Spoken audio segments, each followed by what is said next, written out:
কেন্দ্র থেকে চলে এলো বড় নির্দেশ। এবার মাঠে নামতে চলেছে বঙ্গ বিজেপি। কোন ইস্যুতে চলুন বিস্তারিত জেনে নেওয়া যাক। ওয়াকফ সংশোধনী আইন ঘিরে রাজ্যের একাংশে অশান্তি চলছেই। বস্তুত সংখ্যালঘুদের সিংহভাগই মোদী সরকারের এই সিদ্ধান্তে অখুশি। এই আবহে এই আইনের ইতিবাচক দিকগুলি তুলে ধরতে রাজ্য জুড়ে পথে নামতে চলেছে বিজেপির সংখ্যালঘু মোর্চা।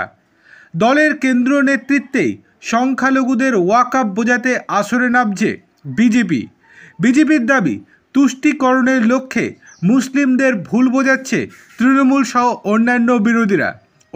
ওই আইন মুসলিমদের উন্নয়ন ও বিশেষ করে মুসলিম মহিলাদের ক্ষমতা উন্নয়নের লক্ষ্যে নিয়ে আসা হয়েছে। ওই আইনের মাধ্যমে মুসলিমদের যে ধর্মীয় বিষয়ে হস্তক্ষেপ করে হবে না, সেইটাও বোঝাতে চাইছে বিজেপি। পুরো বিষয়টি সাধারণ সংখ্যালঘুদের গোচরে আনতে চায় বিজেপি। সেই লক্ষ্যেই ওয়াকফ নিয়ে প্রতিটি সাংগঠনিক জেলায় এবং বিভিন্ন সংখ্যালঘু প্রধান এলাকা ধরে ধরে ইনডোরে সমাবেশ করার নির্দেশ দিয়েছে দলের কেন্দ্র নেতৃত্ব।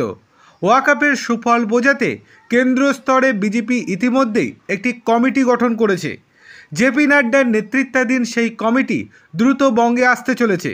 সেই কমিটি বঙ্গের সংখ্যালঘু নেতাদের সঙ্গে আলোচনার মাধ্যমে রণকৌশল ঠিক করবে। বিজেপি সংখ্যালঘু মোর্চার রাজ্য সভাপতি চার্লস নন্দী জানিয়েছেন, ওয়াকফ নিয়ে মহল্লায় মহল্লায় গিয়ে গরিব মুসলমানদের সচেতন করার চেষ্টা করবে বিজেপি। দরকারে ছোট ছোট ইনডোরে সমাবেশও হবে।